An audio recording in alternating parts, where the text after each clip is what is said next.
Okay, this video is going to cover bringing your DXF file into the TormateEDU software to create a toolpath.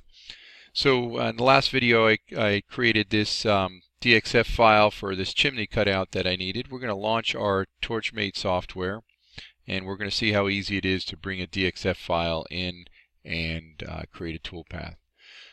So we have the default size of my material is a 4x8 sheet of plywood. I'm going to see what I need to edit that to once I bring my DXF file in. So I'm going to import, go to my desktop and find this chimney piece.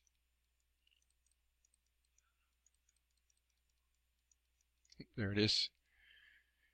And bring it in. It's going to ask me to replace the font. SolidWorks puts a little, we'll show you in just a second here.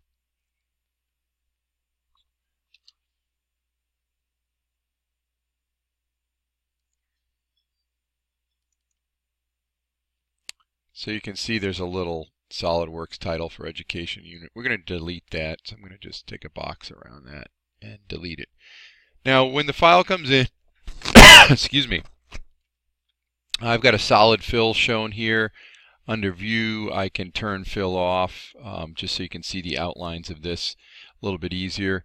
And then I can also resize my material so that my material is closer matched to the part that I'm making. So my part is about 16 by 16.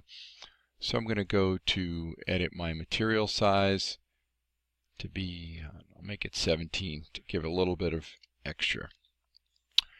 Just to note, the material size needs to be larger than the part that you're going to cut out, or it won't allow you to export the toolpath. So I just made it a little bit larger.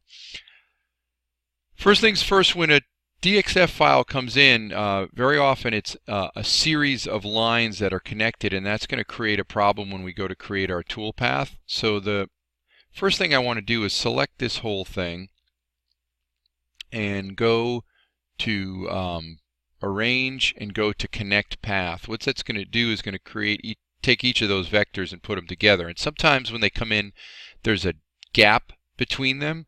So you'll notice I've allowed for a 1/10 of an inch error to be corrected, and I advise that that's a good way to go. So type in 0.1 there, and what it's going to do is make sure that this is now all connected. The next step would be to select it again and go to Arrange and go to Make Path.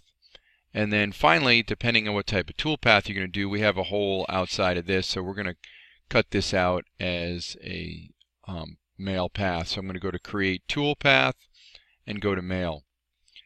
Now, in terms of the default thickness, it doesn't really matter. What matters is our cut speed and our lead in and lead out. So I'm going to go to Cut.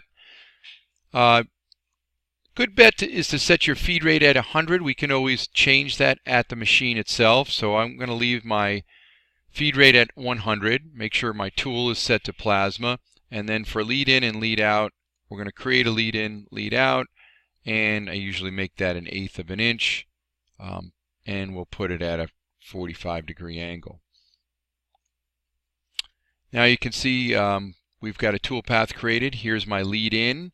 My lead in is on the inside of the hole, which is going to get cut out, and my lead in here is on the outside, so I'm good to go. So that was bringing a DXF from a SolidWorks file into the TormateEDU software, making sure that we connect the path and then make the path and then ultimately make the toolpath.